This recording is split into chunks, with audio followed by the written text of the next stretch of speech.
जय जगन्नाथ। आज मु आपन सहित महाप्रभु श्री जगन्नाथ पाखे लगुवा 56 भोग मध्य आउ गोटे रेसिपी सेयार करी बेसर रेसिपी बिना माटी पात्र बिना चुली बनवा टिके सहज तरीकार मंदिर परी स्वाद और बास्ना दायित्व आम आनीपारानी चाहिए भी कारण मंदिर में महाप्रभु महिमा बनी था घरे तो आम खाली चेष्टा ही कर किंतु जदि उपास व्रत दिन मानकर आपण किसी बिना पियाज रसुण प्रसाद बनवाक चाहूँगी ताहले आप निश्चय बनातु आपको पसंद आसो। भिडियो भल लगी लाइक शेयर और सब्सक्राइब करने भूलें।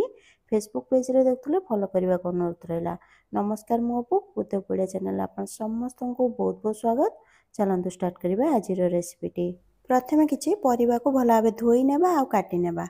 परिवार मुझे मूला कंदमूल पोटल माटी आलू बा खंबा आलू जोटा कही था सारू कांकड़ झुडंग कखारू कंचा कदली आपण ए शिंब आ बीन्स भी दे पारे किंतु ए आलू बैगण टमाटर कोबी एसबू परिवा दि जाए। कखारू मु चोपा बाहर करनी आप चाहिए बाहर करेंगे। आ कंचा कदली को काटिया पर हलदी पानी में धोईकी रखी कला न पड़ापी जो परिवा अधिक टाइम लगे सिझापी छोट काटे जोटा कम टाइम सिझीज से बड़ करके काटे। एबे आमे गोटे कड़े नहीं जावा देदेबा 6 कप बा 1.5 लिटर पानी। मंदिर तो माटी पात्र व्यवहार हुए मो पाखे नथिला तो मु कड़े बनाऊे आपन चाहिए माटी पात्र भी बन पारे तार स्वाद आउ टिके भल आसीबो।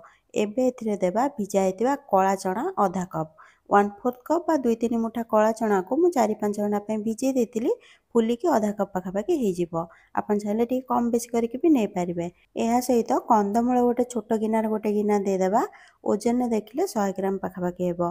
कंचा कदली भी गोटे छोट गिना देबा एटा भी 100 ग्राम पाखापाखि हेबो। आ मूला देदेबा गोटे छोट गिना एटा भी 100 ग्राम पाखापाखि हेबो। पोटल गोटे गिनार देदेबा गोटे गिना छोट गिनार 100 ग्राम पाखापाखि हेबो। कखारू गोटे छोट गिना देदेबा 100 ग्राम पाखापाखि हेबो। आ कांकड़ भी गोटे छोट गिना देदेबा जोटा कि 100 ग्राम पाखापाखि हेबो। झुडंग भी गोटे छोट गिना देदेबा पाखापाखि 100 ग्राम अच्छी। यह सहित माटी आलू बा खंबा आलू जोटा कही था 130 ग्राम पाखापाखि थिला। आ सारू 60 ग्राम पाखापाखि थिला। मो पाखे सारू कम थिला से मु सारू कम नहीं के माटी आलू टिके अधिक नहीं जाइली। आपन चाहिए समान क्वांटिटी रे भी दे पारे दुईटा जाक। आपन चाहिए शिंब आ बीन्स भी एथिरे दे पारे। आ जो परिबा आपन को पसंद नथिबो नदेले भी चलिबो काहे आमे घरे बनाउछंती। मंदिर रे किंतु एई सब परिवार व्यवहार होता है। एबे एथिरे देदेबा हळदी गुंड आधा छोट चामच आ लुण स्वाद अनुसार। फ्लेम को रखिबा मीडियम फ्लेम रे आ गोटे मसला बने नेबा।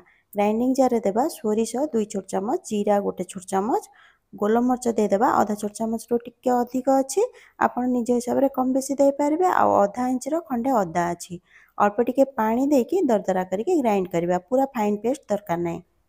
यापर मसला को देदेबा कड़े रे सब परिवा सहित मसला आपन निज हिसाब रे टिके कम बेसी करके भी दे पारिबे। या सहित देदेबा गोटे छोट गिना कोरा नड़िया टिके अधिक भी आपन दे पारिबे। आउ देदेबा 2 बड़ चामच गुआ घी आपन चाहिले गोटे बड़ चामच भी दे पारिबे। मंदिर रे सब जिंस को एकाठी दे दिया जाए माटी पात्र रे ना गोला हुए ना चामच लागे सेथिरे। मंदिर रे तो महाप्रभु को महिमा रे बनता है सेमिति तो आमे चाहिले भी घरे बने पारिबानी। घरे केमती सहज रे बनि पारिबो मु वीडियो रे देखैछि। भूल त्रुटि थिले क्षमा करिवे। भल भाव गोड़े नेबा घोड़े की हाई फ्लेम रे थरे फुटे नेबा 4-5 मिनिट लागिवो फुटीजिवो। या परे थरे गोड़े नहीं कि लो मीडियम फ्लेम रे रखिबा जेमती धीरे धीरे फुटुथिबो। पाखापाखि 30 मिनिट पर देखंतु परिवा 90% सिझी गलानी आ पानी टिके कमी गलानी। डिपेंड करछि परिवा को साइज रे आपन काटिछंती सेही हिसाब रे आपन को टाइम लागिवो। एबे एथिरे देबा गोटे बड़ चामच गुड़ जदि कम मीठा पसंद थिबो ताले आपन गोटे छोट चामच गुड़ भी दे पारिबे। मंदिर प्रसाद टिके मीठा लगे आपन देखिथिबे। या सहित देबा किछि नाड़ी बड़ी नथिले बिरी बड़ी को आपन घियर भाजिकी भी एथिरे दे पारिबे। मंदिर रे किंतु नाड़ी बड़ी रो व्यवहार हेता जे कोनोसी मंदिर रे आपन देखिथिबे। भल भाव मिसई नहीं आउ 5-7 मिनिट रखिदेबा लो मीडियम फ्लेम रे जेमती बड़ी भल भाव सिझीजिवो। देखंतु सब परिवा भल भाव सिझी गलानी पानी जेतिक अच्छी पूरा ठीक अच्छी ठंडा हेबा परे आउरी सुखिला हेजिवो। एबे एथिरे आधा छोट गिना देदेबा नड़िया कोरा एमिति लास्ट नड़िया कोरा टिके देकी मिसे नेले टेस्ट टिके बेसी भल आस्ताए। आपन चाहिले स्किप कर पारिबे नले एतिकी नड़िया कोरा को आगरु जेतळे आमे नड़िया देइतिले सेतळे दे पारिबे। एबे गैस बंद करनेबा आ एथिरे देबा 2-3 चिमटा हेंगु आधा छोट चामच सोरिष और आधा छोट चामच जीरा एकाठी गोटे जगार एमती पकेदेबा। आ या उपरे 2 बड़ चामच घियो को भल भाव गरम करके देदेबा। मंदिर रे तड़का लगा जाएनी एमिति करा जाए। ସାଙ୍ଗେ ସାଙ୍ଗେ ଘୋଡ଼େଇ ନେବା ଆଉ 1 ମିନିଟ୍ ଏମିତି ଛାଡ଼ିଦେବା। 10 ମିନିଟ୍ର ରେଷ୍ଟ ଦେଇକି ତାପରେ ଯଦି ସର୍ଭ କରିବା ଆଉ ଟିକେ ଶୁଖିଲା ହେଇଯିବ। ରେସିପି ବିଷୟରେ ମତାମତ ଦେବା ସହିତ ଲାଇକ୍, ସେୟାର ଆଉ ସବସ୍କ୍ରାଇବ୍ କରିବାକୁ ଭୁଲିବେନି। ଫେସବୁକରେ ଦେଖୁଥିଲେ ଫଲୋ କରିବାକୁ ଅନୁରୋଧ ରହିଲା। ପୁଣି ଦେଖା ହବା ଗୋଟେ ନୂଆ ରେସିପିରେ। ସେ ପର୍ଯ୍ୟନ୍ତ ଖୁସି ରୁହନ୍ତୁ, ହେଲ୍ଦି ରୁହନ୍ତୁ ଆଉ ସେଫ୍ ରୁହନ୍ତୁ।